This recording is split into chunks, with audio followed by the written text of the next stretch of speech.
qualifications. I'm just going to tell one story. This is a story about, we had to go back in time, ancient time. And it's about this king. And he had a problem. You know, he was enjoying life, but he knows life comes to an end. But he heard that if you can find out the exact date you're going to die, and you beat that date, you'll live forever. Death can't approach you anymore if you cheat him. So, you know, he consulted a soothsayer, and the soothsayer was able to tell him the exact day he was due to die. So now he's the emperor. He got this whole kingdom, the army and everything. So he said, I'm going to protect myself. I'm going to get past that date. So as time went on, that date was awful good. So his life went on pretty normal, and as it got closer and closer, he said, well, it's getting close now, so I can't trust these generals in my army. Some of them might try to overthrow me. So he got rid of the generals. So then he said, well, he's trying to think who else might overthrow him. And he eliminated all the right, he moved out of this kingdom. So it's getting real close now, just a couple of days away. And he said, it might even be a family member. We're going to eliminate them all out. So it's on the date of now. He said, oh, I think I got it. But then, might be somebody checking on me that I don't know about. So he said, I'm leaving the whole area. So he got on his horse, got his trusted steed, and he rode out into the desert. Nobody nowhere around him. So as it was getting closer to midnight that night, he said, well, I better get off this horse because this horse might stumble and fall. I'll break my neck. And he said, I think I made it 5 minutes to midnight. I could just make it 5 more minutes. I'd be death. So he said, well, let me see. I'm going to spend the night. You know, it get kind of cold in the desert at night. He said, well, he seen a big boulder over there. And he said, well, I'll go get by that boulder. I'll spend the rest of the night there. Got it made.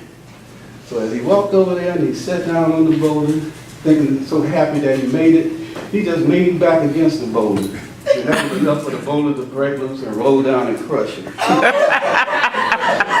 And the angel of death come out, you know, after the event. He said, I thought Dumb Ron, or the angel of death, the big shot, not the young dude, I thought he gave me a bogus assignment. He said, meet the king out here in the middle of the desert at midnight, a few minutes to midnight, and collect his soul and take that on back. But I'll be damned. Look what happened. So you can't beat death, y'all. That's the long and short of it.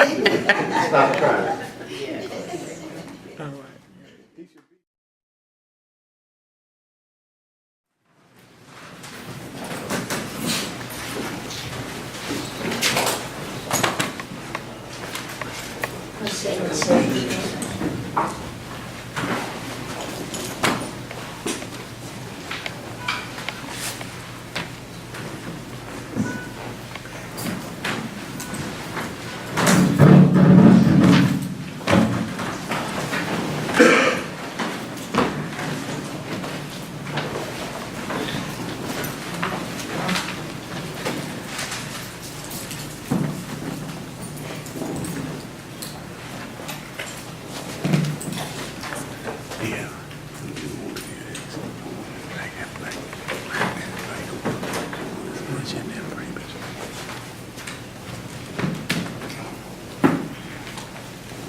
Lead us from darkness unto light. Lead us from the unreal unto the real. And lead us from death unto immortality. By thy sweet grace and mercy. Hashem. Hashem. And so,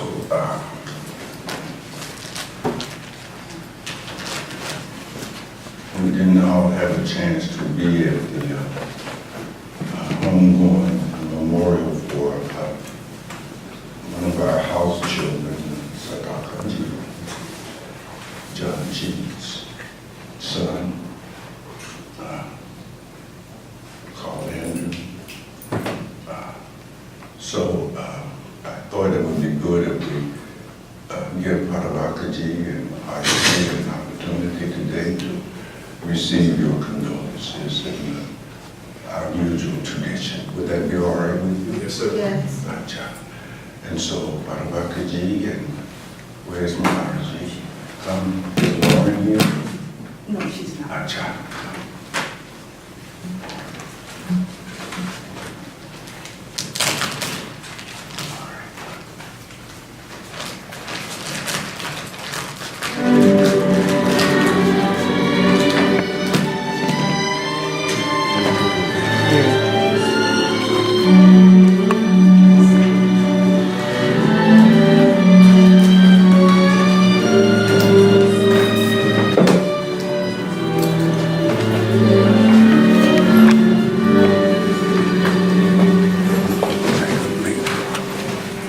It's very clear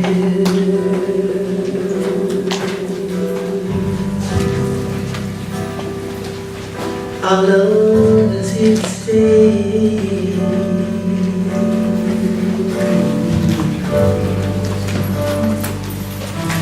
Not for a year,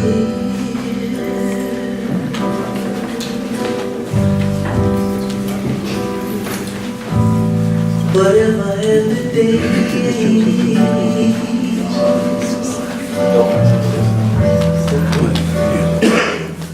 the radio,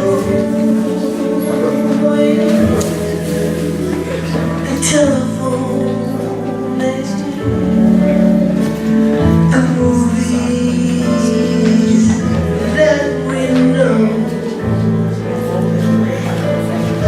may just be passing fancy.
love is here.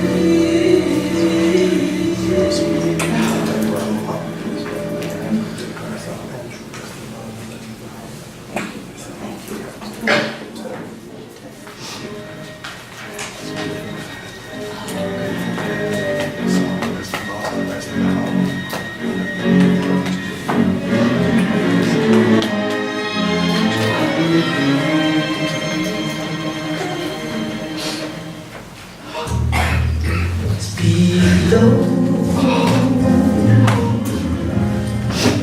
when you speak love. Ah, summer day withers away too soon, too soon. Speak low when you speak love. Our moment is swift, head like ships adrift. We're swept apart too soon. Speak low when you speak love. Hey, love is a spot lost in the dark. Too soon, too soon. I feel wherever I go that tomorrow is near, tomorrow is here, and always too soon. Time is so, and love so brief. Love is pure gold, and time's a thief, and it is late, darling, it's late. Well, the curtain descends, and everything ends too soon, too soon. But I wait, darling, I wait. Will you speak low to me, speak love to me, and soon will you speak low to me, speak love to me.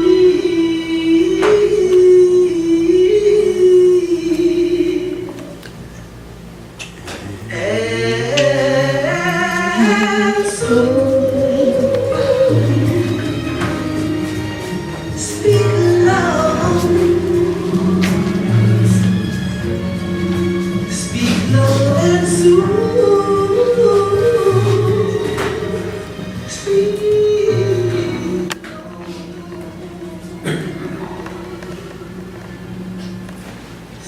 low, speak low.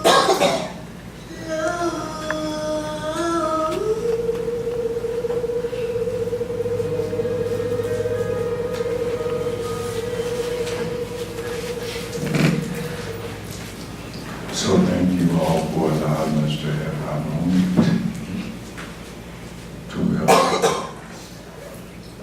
our brother and sister go through what is the most difficult experience your loving mother, grandmother, and father could ever possibly have, the death of your child. It's the closest experience to your own death. The pain is nearly unbearable. So I want to thank each and every one of you for lending your strength, your love to them.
church say amen? Amen. All right. And that is a message for all time and for every human being. You see? The Buddha sums up the conventional, ordinary human experience that we all go through, and the Buddha simply summed it up by saying, dukkam, dukkam, sarva dukkam, suffering, suffering. It's all suffering. And sometimes you see, unless you are in touch with your own universe, your own subjective experiences, you will be subject to delude yourself into assuming that because you have cars and houses and clothes and relationships and status and power and influence and information and so forth, that those things are really equal to peace and comfortable existence in your own self. You see?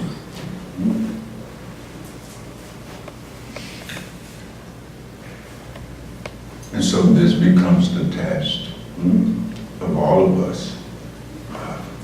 There's definitely going to be something in your life that would shake your ego to its very core. That you would just dissolve under the weight of that crisis. And you're going to need something to hold on to. And you won't be able to hold on to your house, your clothes, your status, your power, your knowledge, your information, your degrees. Your ego will not help you in those moments. That is the whole purpose of choosing to live a spiritual life in the first place, is to prepare you for that which is inevitable. You will lose these relationships, however dear they may be. They are occurring in time, and what occurs in time ends in time.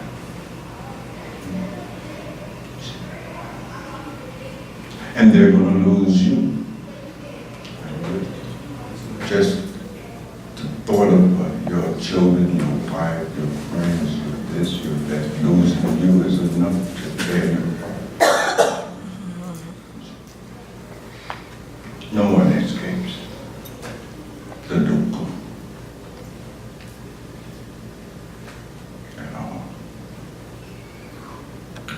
Hence the urgency of preparing yourself for that which you can count on. You keep breathing. You keep living, as the old folks say. You will get sick. And you will die. About that, have absolutely no doubt. And somebody in Rwanda, those who are in the business of serving the dead and their families, you all see firsthand the terrible trauma that they go through. You can see the fear on their faces when they bring the bodies in. You see? Tears are still in their eyes sometimes. You see? This is what the future holds for you.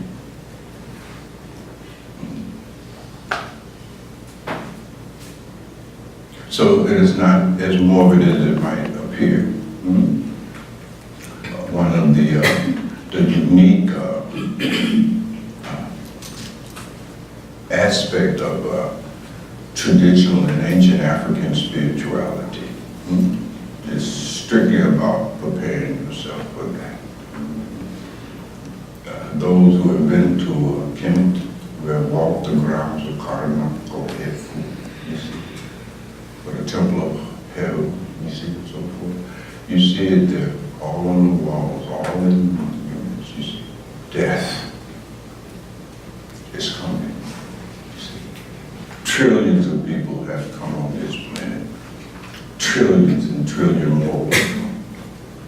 And in the end, everybody, including you and me, as this body, will become topsoil. This is the reality. So the ancient African sages and mystics and seers made sure that their teachings were founded on reality. Call them the reality teachings, not the teachings of hope and fantasy and imagination. It's not ego-based reality. It's reality as it really is for all of us who are in this body of flesh and bone and blood with a mind, you see. Death. Old age, sickness, and death. So the Buddha was not the progenitor of that teaching. It was ancient, long before there was a Buddha. So the ancestors said, you must factor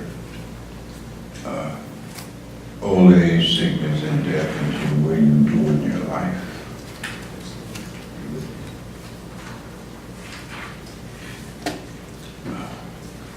To do otherwise is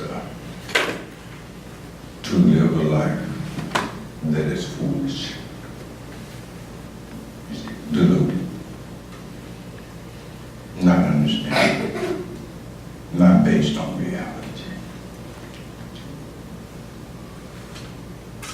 And the consequence of that is that when death of your loved one comes, when your death comes, you will be devastated. You will fall apart. Estamos en el This is the eternal truth. And either you can live your life on the basis of reality, or you can live your life on the basis of pure imagination, pure bullshit. Most of us will choose the bullshit. But bullshit won't help you in that moment. All of this stuff we spend our lifetime accumulating won't do you a bit of good at that moment at all. Doesn't mean that you don't have these things. Don't misunderstand me. You use them. You don't let them use you. See the distinction? You're detached. Psychologically, emotionally, you understand. This is something that we use. We use relationships. We use this body mind. We use money. We use education. We use these things. But we don't get it twisted. That is not going to protect you from the reality. Are you with me? How many got degrees, went to school? Sure. A lot of us. Has it stopped you from being old? Being married, has it stopped you from getting sick? Sometimes it makes you sick. You follow? Just look at anything that you are holding on to, that you accumulated and devoted your lifetime to. Has this stopped this process? No. So you don't get caught up in your things and relationships. Use them too, but don't turn them into your immortality project. You see? That's what you've done. You see? You're trying to use these things in a way to prevent you from growing old, getting sick.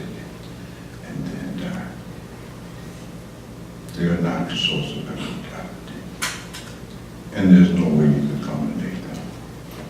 Are you with me? Are you all part of it? Yes, sir. Okay, that's enough funeral home talk. Now, let's pretend we're in a nice environment, no dead body downstairs, you see, and have some conversation. What would you ask us like to discuss today? What would you like to consider? Okay, now then, you have a hand on both sides, Sakian? Yes, sir. Okay. Yes, brother. Mighty done, Master. Mm. You pretty much had three questions. You pretty much answered them. However, I would like to ask you this. What do our dreams have to do with our spiritual progress? Should we be working with dreams in some special way? Because constantly I have dreams of death and dying, especially of my spouse. Mm. Mm. Very often our dreams are recycling of experiences that we had in this waking state, you see.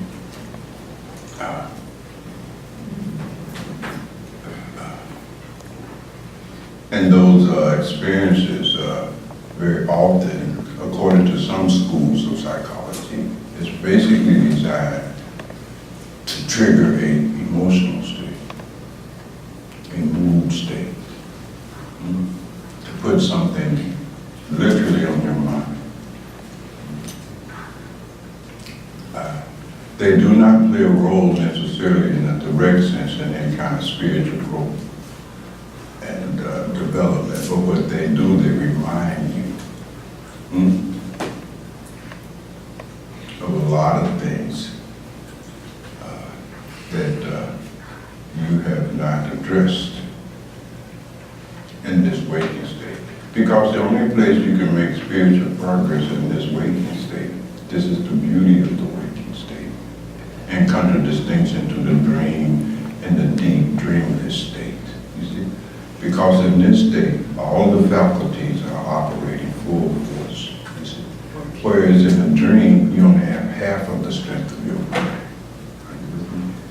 As you descend out of the waking state, the mind, body, and all of the faculties in it diminishes.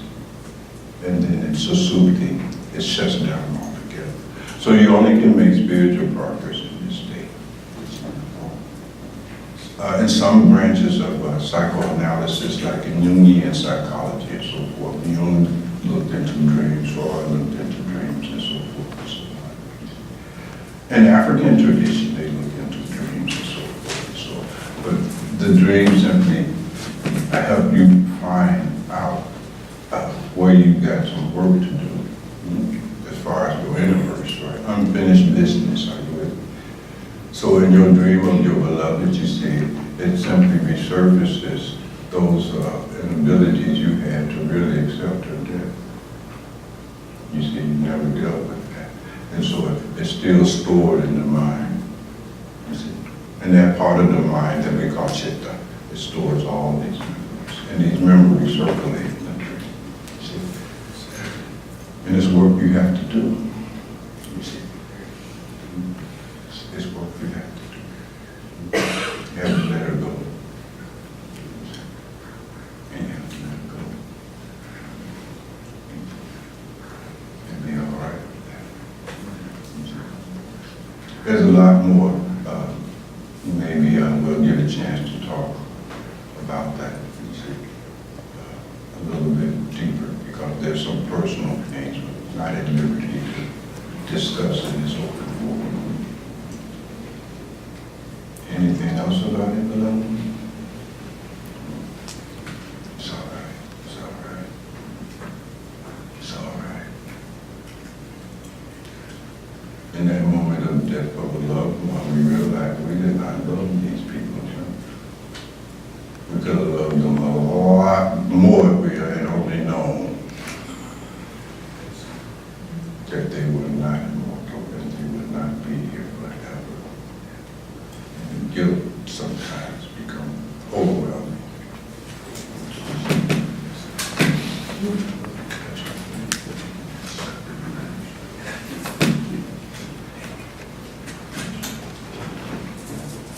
Well, he asked for it. Why are you looking at me like that? True. It's all right. Yes, beloved, you had a question? I do. Greetings. Greetings. I have all the town guests, Yes. and I invited them to come to Satsang. Please introduce them. Why don't you introduce us? Good afternoon. My name is Krishna Bhatti. I'm from Cleveland, Ohio, and I'm visiting for a family reunion in town. My mother's friend invited me and her to come, but she had other things planned, but I decided to stay. So, Thank you. Well, we'll try to be on our best behavior. Well, one of the things that happened, of course, in terms of her mother, I wish she were here, is that she was concerned about satsang being held at a funeral home. And she asked me why, and I couldn't really answer her. Gotcha. So I would like for you to explain. Yes, yes, yes. Thank you. You see, in many traditions, particularly in Buddhism and some of the indigenous traditions in Africa, you know, the highest teachings were always only given to those who had the courage to face some aspect of reality. Are you with me? As I said before, any authentic, bona fide spiritual teaching is always going to be based upon reality, not on your prayers. See, very often you're praying for something that is totally inconsistent with reality. Are you with me? So for you to give the little knowledge, what the Bhagwan people call getting sword, little knowledge, not the so kind, getting sword. Fables, fairy tales, mythology. You see? But for those who could pass the test and are found worthy of the teachings on reality, these were very often held in graveyards, grave sites. In Buddhism, many of the teachings were given in these kind of places where death is death. You know it's death. You see? If you go into Kemet, you go into the pyramids, or you go into the tomb of the kings and so forth, when you walk in that tomb, you know what that is. You follow what I'm saying? So that you are straightened out. You see my point? Sobered up, right? And then you can receive the teachings on reality. The most fundamental one, as we already mentioned, beloved, you're going to die. The you that you think you are, the you that you feel you are, that identity that you call me, which fundamentally consists of your body, your mind, your emotions, your beliefs, etc., etc. That's out of here. That's transient. That's temporary. That does not last. You see. And so the teachings first helps break your misidentification with that which you are not. Are you with me? There's a very complex process that ensues once you become identified with the body, mind as being the self. You see, your whole inner apparatus, your whole intellect is pressed into the service of survival of that thing forever. It's very interesting. You follow me? All of these functions, the higher functions, you see, that is included in that term mind, are pressed into the service of the survival of who and what you think you are. Are you with me? Now you can see the problem, you see. If your inner faculties, your intellect, you see, your five senses of perceptions are all in the service of the perpetuation and survival of that which you are not, you see. You can see the futility of it. Are you with me? You see, it's a waste of intelligence. Are you with me? So those who can come into these kind of place, and this is pretty nice compared to where the Buddhism go. They go in a graveyard. You meditated on a dead body. You see, that's your seat. Not these nice pillows and stuff like this. No, Buddha set your ass on a dead body so you can smell it. You can see its decomposition. You have some reality. So that this is going to happen to you too. In the West, you know, we hide the reality of death. You know, we have these artists who make them look like they're alive. And you ain't seeing it as it really is. So the Buddha and some African traditions, the KwaZulu tradition, sometimes they'll make you eat a part of the dead before they teach you shit. It gets way out, trust me. And also over in India, there's the same thing with the crazy mystics, you know what I mean? You'll find them always in the cemetery, carrying a skull. Sometimes you'll see them walking with a human skull. That's what they ate out of. So that gets a little, you know, outside of our, you know, taste for discussion. But the point is that you have to at least be able to accept death. Because if you can't accept death, how are you going to accept any other aspect of the truth of your experience? You won't. And so you will be living like you're immortal. And you're not immortal. You're not even this body, mind. You are that which indwells it, or encompasses it, or that in which this is arising.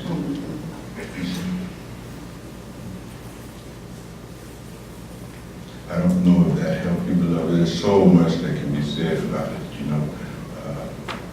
I tend not to like to gloss these things because this is so Gai, as the Dogon mystics call it. This is deep knowledge.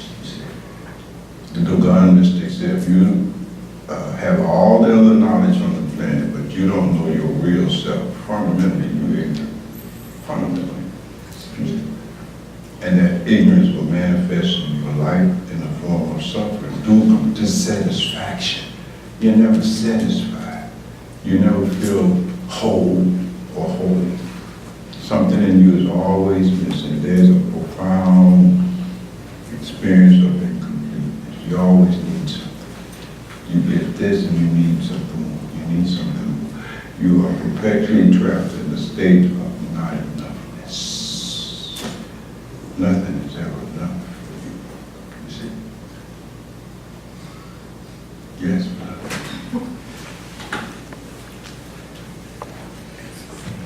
So I understand what you're saying.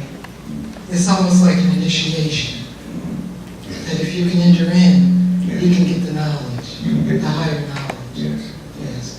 And if you can't, that means you're still caught up in ego and your beliefs and all those things that keep you away from reality. It's not your time. That's It's not not your your time. time. And in other cultures, like in nature, they will build the ashram, you see, on top of a hill. You know, if you ever go into Asia or India, you go up in those mountains and see these temples. They build them way up in the mountain, sometimes deep into the jungle. So if you are too afraid, then you can't be taught. It's true. True. Because it requires courage, vaya, fearlessness. Vaya. There must be something in you that is fearlessly and spiritual. Otherwise, you can't handle that truth. In fact, to give it to you too soon is like giving meat to a baby. It'll kill you. Psychologically. Mess you up. Big time. Are you with me? Because you're not ready for it yet. You have not, evolved high enough in your own humanity. You see? Teachings are grown. Not teenagers. Not adolescents. Grown, mature. You see? No longer operating out of fantasy. Who have been able to have a glimpse of reality as it really is. You see? Buddha required that you see things as things really are and not how you want them to be. True? True. That's why there's always been so few, even in ancient time. In ancient Africa, all them people were not walking around there with higher consciousness. That's never been the case. They may not have been as corrupt and criminalized as we are today, but trust me, they were not all, enlightened. That's all mythology. That's feel-good Afrocentricity. It ain't the real deal. Very few. Very few. So, you were also talking about how, people get houses and cars and degrees and a lot of times I said they forsake their spiritual development to get these things. Recently on Facebook, I have been noticing how females, African American females in particular, have been listing all of their accomplishments, their degrees, the things that they've done. And when I thought back on these same females, they were always suffering in terms of they were fearful of this or fearful of that. Yeah. And I was actually thinking about what you were talking about, that they got all these things, But they don't, inside. they're empty inside. Yes. It's Yes. so And they have to do that, you see, beloved, because if here in a male-dominated culture as the Western world is, and many other places on the planet as well, a woman can only be successful to the extent she imitates a man. Are you with me? If you want to get a job, making 6 figures, you got to have some of the qualities, some of the characteristics, some of the experience of a man. Otherwise, you can't become successful in the arena. Most people are trying to be successful. Are you with me? You're trying to be successful in a male-dominated world, which will require that you become more like a male. And to the degree you become more like a male, to that same degree, you forfeit and sacrifice that which makes you not female, woman. You have to enjoy the distinction between the two. You see, there's female dogs, female cats, female this, female that, created all throughout the universe. Female is just biological. Nothing, no big deal. With me? Woman, that's something else. You see?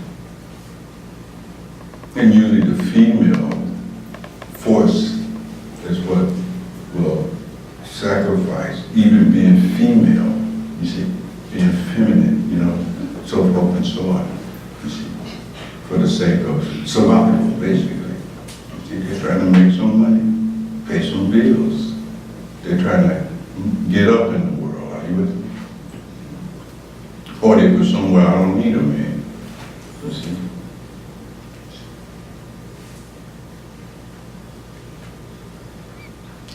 There you go. Much more can be said. I think I suggested a cooler group for you. Yes, and Yes. I neglected to call, Okay, well. but I will. Okay, we'll get into that. I'm sure they'll appreciate your points of view, Thank you. and you all help one another. Yes, I'm sure. Because, you don't want to live your whole life with the values of a female Absolutely. or a girl. You want to move to goddess. That's right. It's a whole different process. In the template of Isis and Kemet, the whole curriculum is still visible. You know what I mean? Because that too requires a kind of initiation, a kind of rite of passage, you see. It takes a woman to make a girl a woman. Girls can't do that. Females can't do that. Women who are trying to be men can't do that. Isis is required. Right. It's very interesting. And of course, the same thing applies to men. You see, being male is just biological, no big deal, nothing. You see, being a man, whole different level, whole different process.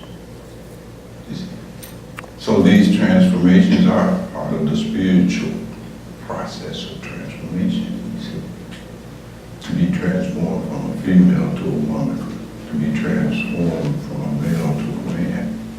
It's alchemy. That's transformation. See, not changing your name, changing the way you dress. You see, that's mean nothing.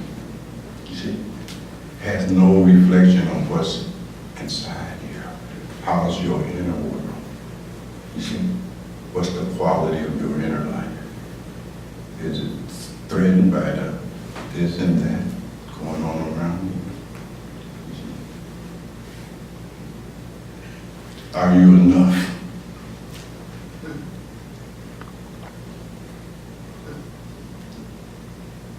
So it gets really interesting. What else would you guys would like to discuss? We can go on and on and on and this one. We can do hours of this. Yes, beloved. Hotel, Hotel, beloved. always good seeing you, Guru Bhagwan. Always good to see you too, beloved. Since learning is reinforcement through repetition, you've been over this before, Yes. you know, but I'm getting older, so I gotta get reinforced. All right. I understand that we gotta, as you say, drop these bodies at some point. What happens, can you go over this again? What happens That happens. when you drop the body? Yeah, will we be back? Well, there's a lot of different points of views about that, beloved. But the truth is, the real truth is that you have to experience truth. You can't think about it. You can't know truth through a thinking process. It's experiential, you see.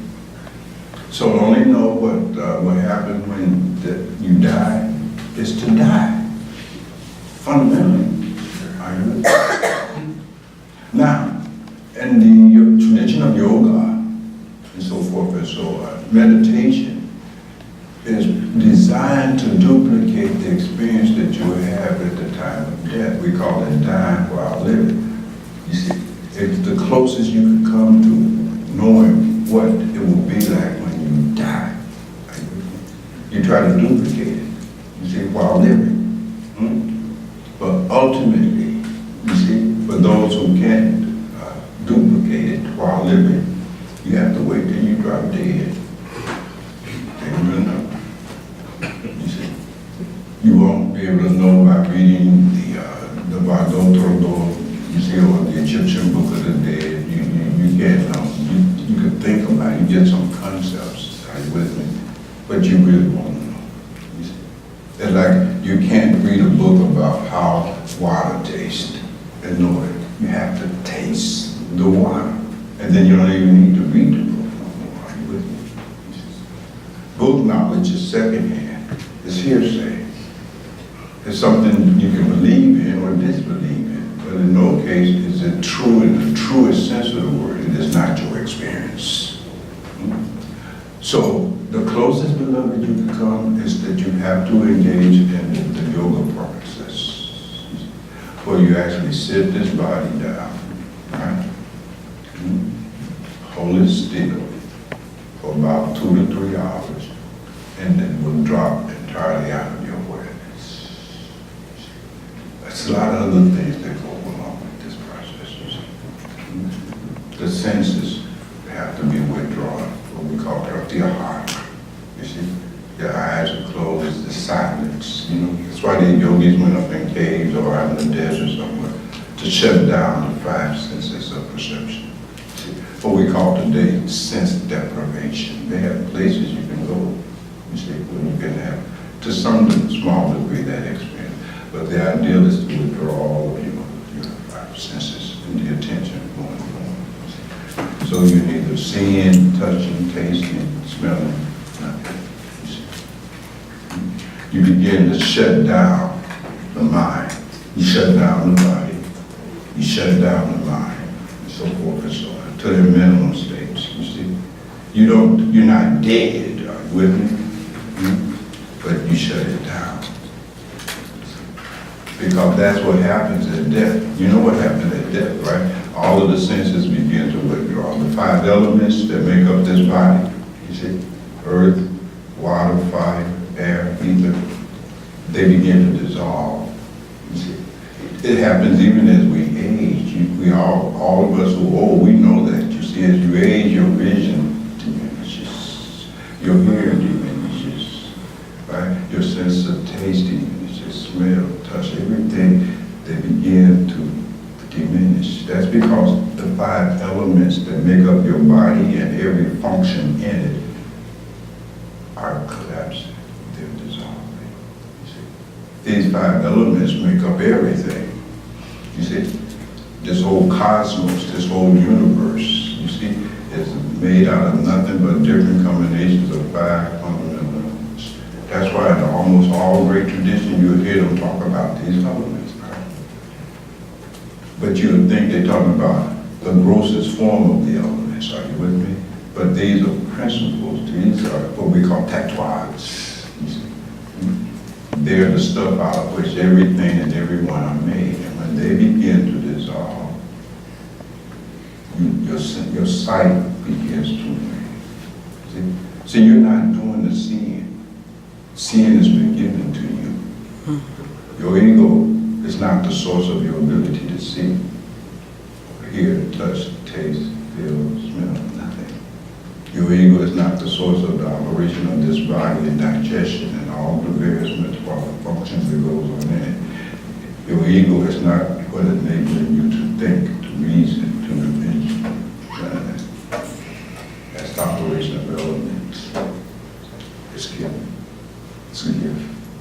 Something else, beloved? You ready to die? Well, not quite. Not quite. Not quite. I got some more Kazi to do for me. All right. The second part of that question, let me state it another way. Yes, beloved. Have I, you, or anyone in here been here before? And when you die, does the spirit, I guess, or the soul? These are very good questions, beloved. And they are the questions that we all eventually must confront. So it depends on what you call me. I. But what do you call it me? What do you call it I? Now, if you call it just body, mind, you, right?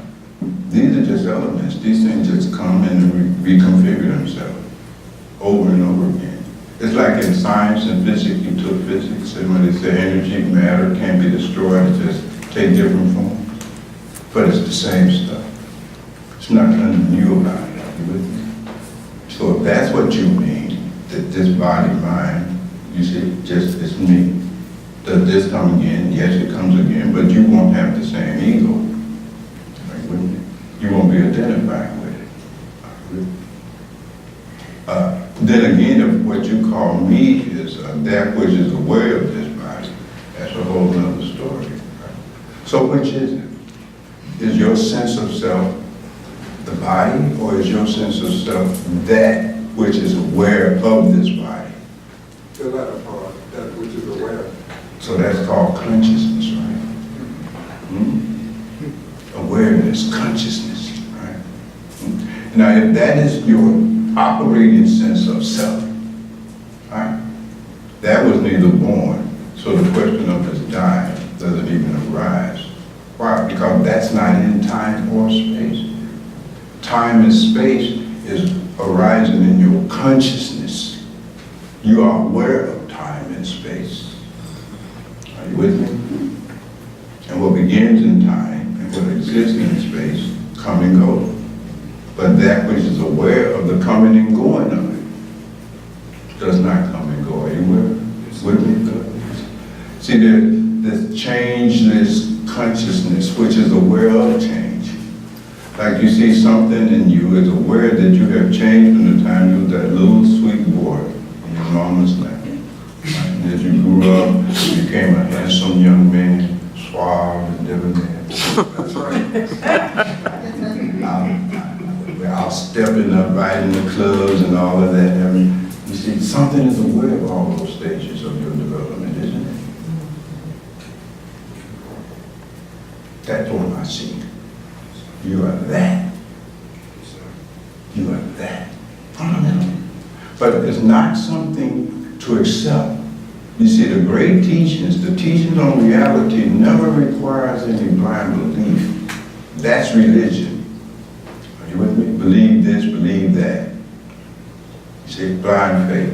That's not spirituality, you see. Real spiritual teachings are true in your own life and your experiences. All that these great teachers said, actually look at your experiences. Now look at your experiences. Don't be replacing the examination and the inspection of your own experience with the Bible, the Quran, the Bhagavad Gita, the Vedas, the Upanishads, the Chetavana, blah, blah, blah, blah.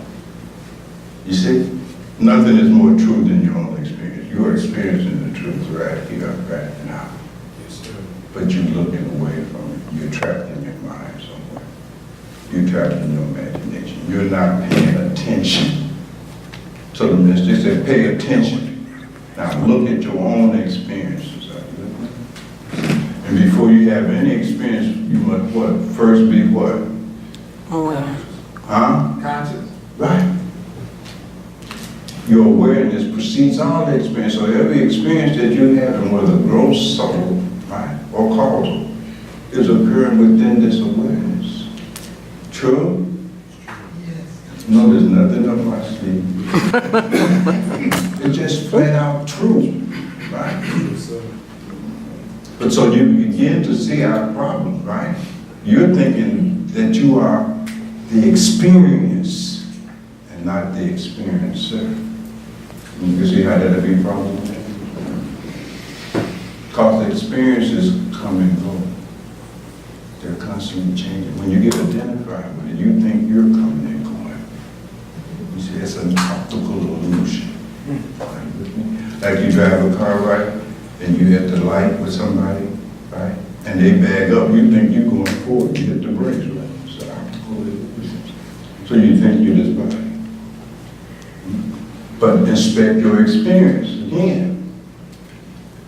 In your experience, and everybody in your experience waking, dreaming, and deep dreamless sleep. Those are your clear experiences. And notice what's different about them. In the waking state, you would actually identify with this thing, right? True?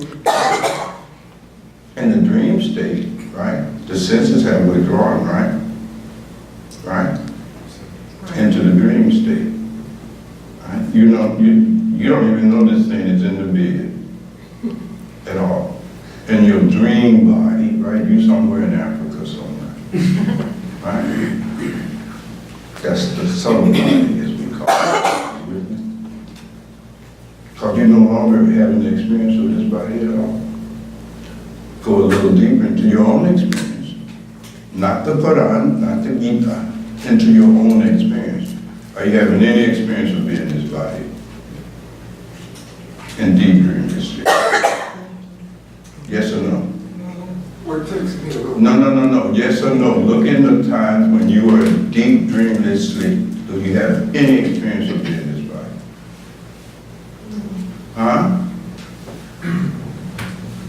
I will share with y'all 2 dreams. No, we're not talking about dreams. We're talking about that state beyond the dream. Deep dreamless sleep. Because you don't dream from 8 hours a night. Dreams only come and go. Are you with me? I'm trying to be. See, some of these, Forget about dreams. First, you got to be able to identify and experience your own experience. You wake, you dream, and you deep sleep, where there was no dream. You see, pay attention to this actual thing. okay, Until you do that, then there's no way to plug things out to you. You have to go do that work. You have to get at least that much sensitivity to be aware of your own 3 states of experience. Well, maybe y'all can help me with this. Not now. This is some work you have to do outside. You understand? You have to come to school prepared for the test. All right. Fair enough? You got my number, and you know I will always make time available for you, so you know that, okay? So that way we won't have to hold somebody hostage. But almost everybody here can identify those 3 states, you see. All of us.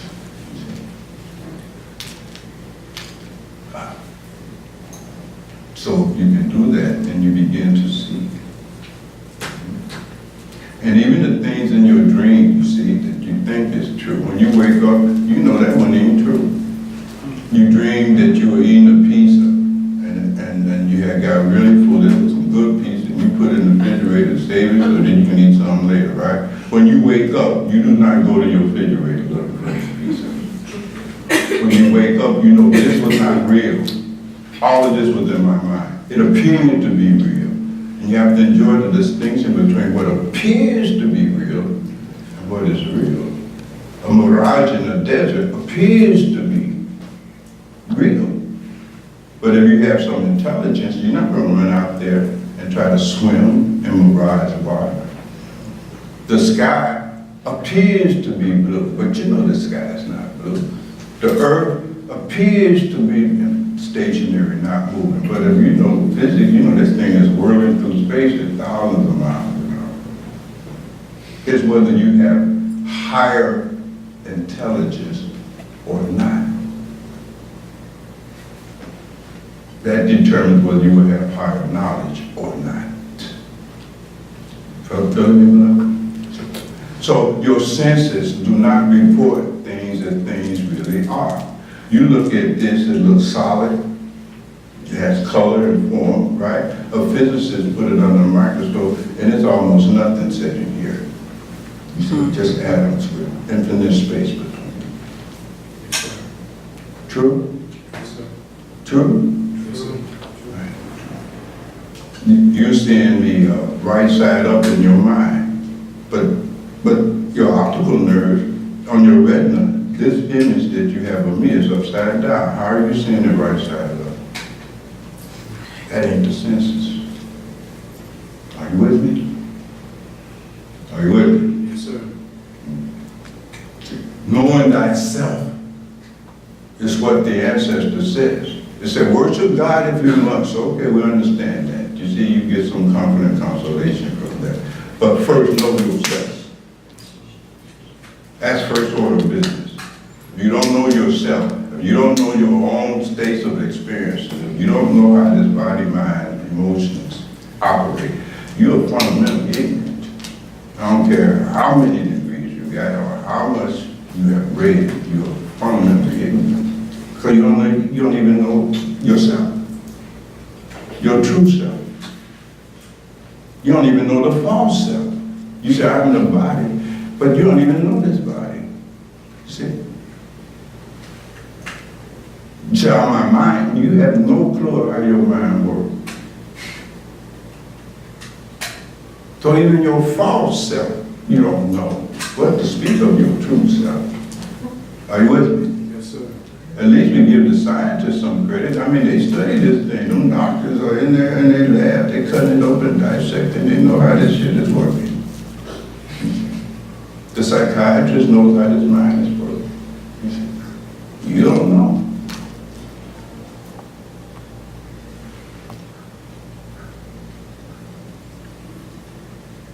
So first thing first.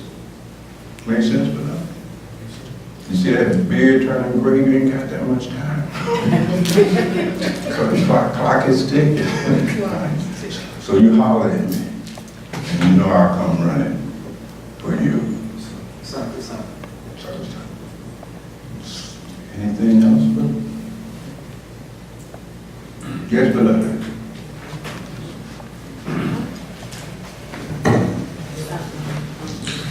Thank you, Bhagwan. You're I welcome. don't know what came over me. I just got emotional. I guess I never ever been treated a counsel for traumas like that. It's not that personal. So I apologize. Continuous, but Don't apologize, brother. apologize. You've done nothing wrong. You apologize when you've done something wrong or that offended somebody. You have neither offended us or have you done anything wrong. Oh, that's straight. That's straight here from you, Master. So when Brother Manson called you, maybe I'll come with him. Yes. Yes. We'll hook it up. We'll meet at some restaurant, our favorite little spot somewhere. So, and then we'll have sashimi, just the three of us, kind of like in the old days, right? Right. That's really, all right. No problem with it. I'll consider it an honor. What else you rascals would like to, yes, beloved? Master, I keep going back to the time when I first met you in that classroom. Oh, boy. When I had a job. And I had the Zen stick. And, you know, after you did the observation of all the teachers, and you would come around and talk to us individually. And I've told this story before. I knew that there was something special about this little man. I said, yeah, there's something different here, but I didn't know what it was. And of course, that was 1996. Oh my God. Yeah. It's been that long. It's been that long. Wow. And around April or May, and then of course, by September, my mother made her transition, and I remember this is long before I was in the house, I sought you out, and you were right there, and I will never forget, the first book was the Tibetan Book of Living and Dying. Of course, I didn't know what I was reading, and I didn't really, fully understand it because I had never read anything like that before. And over the years, I think my initiation was 2001, but over the years, I've listened, cooled, satsang, got tired, left, came back, because there is an eternal truth that if you are halfway conscious, you just simply cannot get away from it. And you've always, from day one, as I recall, you've always talked to us about death and how this skin and bone is going to leave, and that we have to face that, and how we, of course, in this culture, we're in denial. It's really what it is. My mother's transition was difficult, but Pales was my grandson. It's totally different. And it's probably because in our minds, we don't expect for them to leave us. That's how we think. But I will say this. His transition brings it all home. I don't have to read any more books. I don't have to do any of that. It brings the reality. Brings it on. It brings it home. And I guess for that, even though it's very sad, I am grateful. And I'm also grateful that you have been with us throughout this process. And I am so happy that Maharji had the wisdom of mind to reach out to you, and that you helped him through the process, and he was able to help his son move with dignity. And I just want to thank you for You're that. welcome, beloved. I really do. You're most welcome. We've got to move on and do the healing, and I know you're with us with that as well. All right. Thank you, beloved. And your experience is absolutely correct. You see, it has been understood that the death of a beloved one is a sign of God's grace. Because in that moment, you get it. You're going to die too. And ultimately, that's what it will produce in you. If you have any kind of intelligence, if you have any kind of intelligence, you will receive that grace and be made happy about it. This is the ultimate form of grace. The sudden unexpected death of someone you have loved. It shocks you. Yes, out of your denial. Because up until that moment, you would think this person is going to last forever. They're not going to ever die. It's certainly not in my lifetime, or so forth and so on. And the truth comes crashing through all of that. And now you got it. You see, you too. This is reality. The Buddha tells us, or at least in the Buddhist literature, they tell a story about a mother who had lost a child. It's like, I love it so much like your grandmother, but Lauren is the mother. And you can only imagine if you're going through that. Try to imagine what the mother is going through. And so this mother had heard about the Buddha and all of his so-called miraculous powers and so forth and so on. So she decided to go see the Buddha, right? And plead with him that by his grace he would bring her son back to life. And the Buddha looked at the woman, he understood that she don't know yet the truth. Right? She has lived with this boy, but not in reality. And then the compassionate Buddha that he was. In fact, they say that in the entire history of teachers, there's never been anyone more compassionate than this Buddha. So the Buddha told him, yes, no problem. I will do this for you, but I have one small task for you. And I'm accelerating the story. He gave her a test. He said, go back to your village and see if you can find anyone who have not lost someone to death. And she went back to her little village. She knocked on the door. Hello, how are you? Has anyone ever died? Yes. Like this, like that. Knock, knock, knock. Has anyone ever? Yes. Knock, knock, knock. Yes, yes, yes, yes, yes, yes, yes, yes. You see? And she came back to the Buddha and said, I could not find anybody of any home where they had not been anything. And the Buddha then very compassionately brought her into the reality.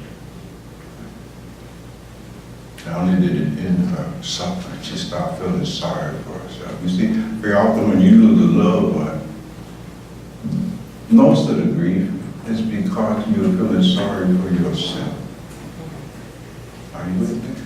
Because that person is no longer there to be a source of fulfillment for you. Are you with me? So there's something very selfish that goes on too. Are you with me? That makes the grieving process become what we call prolonged grievance. It can go on for years.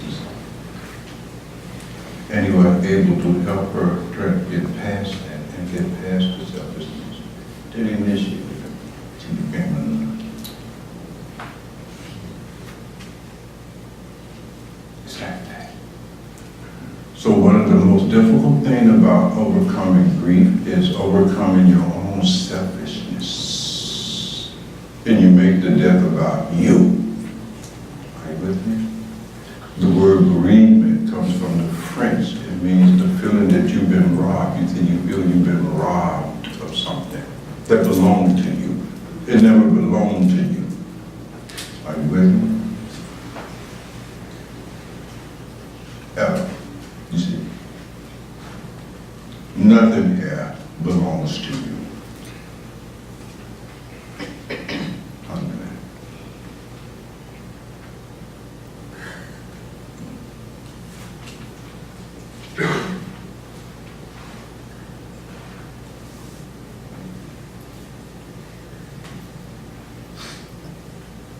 Career star, you see, I understood that when you had a son was sick. And you know these people have all kinds of ways of dividing the future, like in Africa, we go to fairy tales and so forth and so on, Ifa, et cetera, you see. In India, they look at the stars, astrology, blah, blah, blah. He must have done something like that, must have knew something of this side. So he knew that his son was going to die. And so that morning, he's out in the yard building a coffin. And people stopping by and saying, well, you know, you're building a coffin. Who has died in the village? You know what I mean? Even his wife was surprised. You know, who are you building this for? You see, what customer are you preparing this for that has died? Like the Buddha, Kabir said.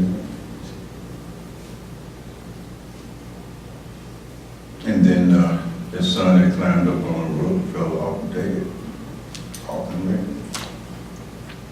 Everyone, everything dies here. No exception. And your love for them does not exempt them from the law. This is how it is. So when you know that, you see, you don't have all of that guilt because you do all your love at moment to moment. You hold back nothing. You see? Because you know, human life is a terribly brief affair. And if you go, amen, you don't postpone loving. If you have postponed your loving, you're going to have a lot of grief, a lot of suffering. This is how it goes. This is how. So I always recommend that in those moments, stop feeling sorry for yourself. Nothing wrong has happened here. With their physical life, there will be physical death. See? When the daylight turns into darkness, nothing wrong has happened here. See? When leaves fall away in the fall, nothing wrong has happened here. Death can be no more wrong than your birth was. If you're going to say death is wrong, then you should say it was wrong that he was born. Are you with me? Yes. Because you cannot separate the two. True? This is understanding. Now that doesn't mean that you won't have some reaction. You will, you see. But you don't fall apart. You see? You don't wallow in your own self-pity. You follow what I'm saying? This is life. But if you have not paid attention to life, to reality, then when life and reality really shows up, you don't know what to do. Or you have not been paying attention. You've been reading books and listening to talks like these, but you have not been paying attention to the source of all of the knowledge in those books, the source of all that knowledge you get from talks and so forth. All of that is just a reflection of what you experience in day to day, moment to moment. You are the book that you must read. This is true. It's perfect. It's like that.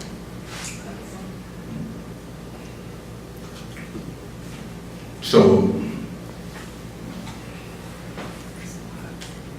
that is the gift that the Guru gives us. You know what I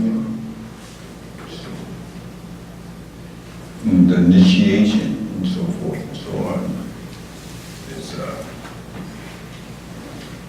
gift. It gives you, Maharaji call it collyrium. You know, collyrium and Ayurvedic medicine and so forth is a kind of solution you put in to flip your sight. That's sort of like a supervising, you know what I mean? They need to see, deal with them cataracts and so forth. Is also so you can see things that things really are. And that's what initiation is. It's clear. It clears up your seeing, so you can see things the way things really are. And you begin to notice you only suffer upon the loss of something you call mind, M-I-N-E. Not somebody else's kid die, you don't feel shit. True. The difference in the true situation is that one you said is mine, and the other one you didn't. True?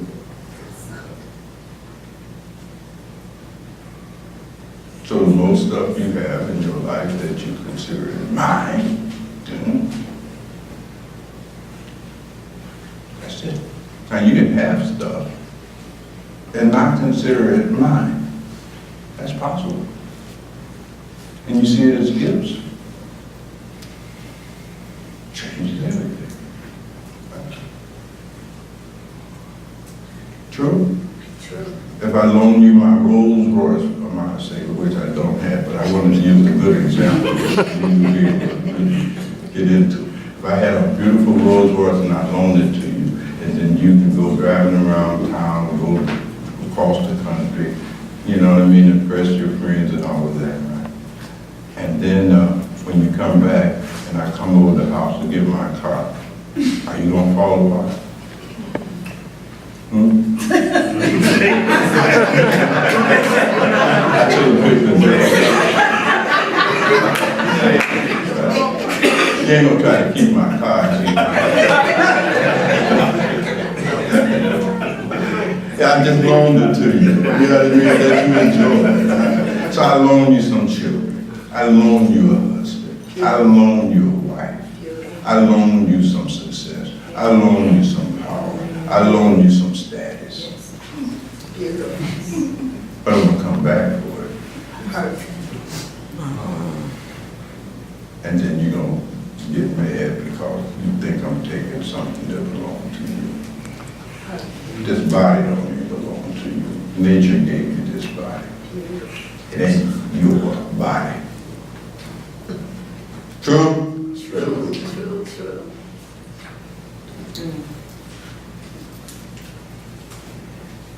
So you gotta get straight.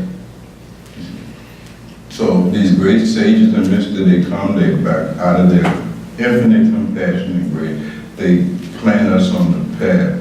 They plant us into the soul that is truth. And their greatest ambition for us is not what you want to do for these sages. That's not their interest. You want to do this, you want to do that, you want to call that sage, blah, blah, okay, fine. But that's not what they want. It's what you want to do, and that's fine. What they want you to do is to grow. Same thing, a gardener, right? I plant a flower, right? I want this flower to grow. True? So that's what our tasks are. Those of us who have been fortunate enough to have had the grace of Buddha, the best thing we can do for that tremendous gift is to grow. You gotta start growing up. You gotta start getting straight. Are you with me? That's the highest state. It's straight. And grow up. And see things as things really are. Stop trying to live your life based on what you like and you dislike, which usually have nothing to do with reality whatsoever.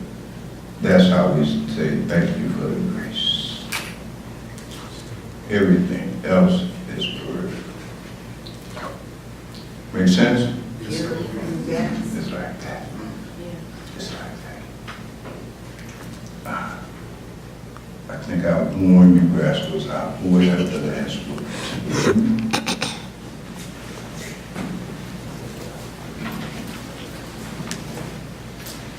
Yes, beloved. That's Bhagwan. I mean, just from what you said, you know these things, it's heard, but I just want to leave it. And now, just this moment, it's very enlightening. It doesn't mean that I won't counsel you in the future. No. But yeah, very enlightening. It's selfish thing. It's just that, man, it's great, powerful. And some takes on it. Time takes time. And that's how we know we heard truth that sets you free. Heals their suffering. Takes away that mental suffering. Because most of your suffering is mental. There's not that many episodes where this body's been in the pain and so forth and so on. It has had pain, of course, obviously, especially by the time you reach our age. You see. But this mental suffering, it's in the mind. Wanting things to be other than the way things are, that's mental suffering. And that's most of our suffering. Wanting people to be other than the way people are, that's mental suffering. But ain't nothing wrong with your body, I just want her to change shit. Hey, body's healthy, it's doing good, but I want her to change. I want him to change. Stop doing this and that, created all this stuff. Truth sets us free. That we grow it, just let it grow. Just let it grow. Just let it grow. That's not water it. You see, let it grow. Let it grow. You see.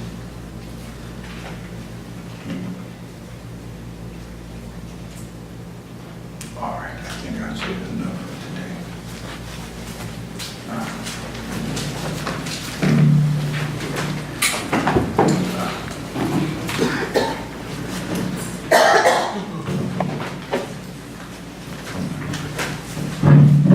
Be reminded that we're going to have third Sunday South Song again. You, of course, you guys will get to do the work there, right? But like we used to do it. And so Ronnie Kamari has information about that. I am certainly hoping that some of you rascals over these years now have accumulated even more wisdom, that you have grown even more. And so, again, you will have the opportunity to serve one another. See? You can give a talk, do a workshop, stretch out, you know what I mean? So those who are willing to participate in that, see Ronnie Kamara. She has dates, location. Thank you, somebody, for setting up the library for us. I hope you're going to give us a talk. You got something to say about it, too, over the years. And so that'll just be really, really a unique opportunity to keep watering your seed of truth. You see? If you don't water it via a side song, it ain't going to grow. You see? You'll be stuck. Are you with me? In the same place you was 20 years ago. Water this thing. That's the value of a sunlight. We water for one another. You see? And you grow. Grow. Fair enough? All right.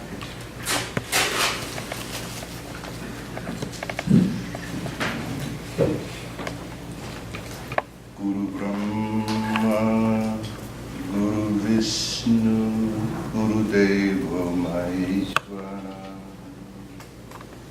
Guru Sakshat Parabrahma, Tasmai Shri Guruve Namah, Tasmai Shri Guruve Namah. Om Shanti Shanti Shanti.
say something. Y'all don't know how to listen to old gospel music, right? But you have to understand this song. You woke up this morning. Nearly 2 million people did not wake up this morning. People that you love woke up this morning. Do you know how many people who loved ones didn't wake up? You're blessed. If you wake up every morning and you realize that blessing, then your whole day becomes filled with joy. You're here. You still have this beautiful human body in this precious human lifetime. What more could a human being want? Understand this and thus be happy that you exist. And you got another chance. All right. Now, let's get happy with this man. Start it again, Brother Bitter. Can we start it one more time? Thank you, Master. You're welcome, beloved.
Every time you breathe out and you breathe back in, that's a blessing.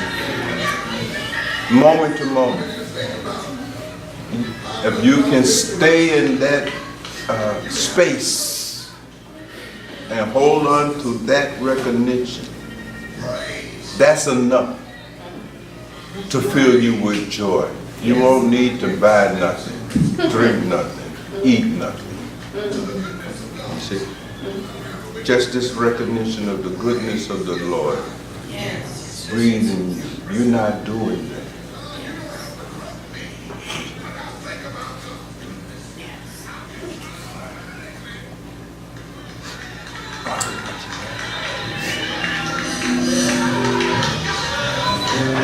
We got so much to be thankful for.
Hey, hey.